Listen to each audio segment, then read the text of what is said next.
السلام علیکم ورحمۃ اللہ وبرکاتہ۔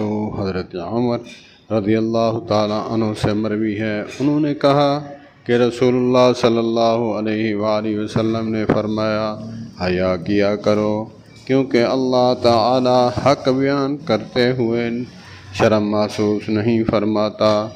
اپنی بیویوں کے پاس ان کی دبر میں نہ آیا کرو۔ آپ سمجھ گئے ہوں گے، سمجھدار ہیں، یہ عربی کا لفظ ہے دبر۔ اللہ پاک ہمیں اسے محفوظ فرمائے۔ والسلام علیکم ورحمۃ اللہ۔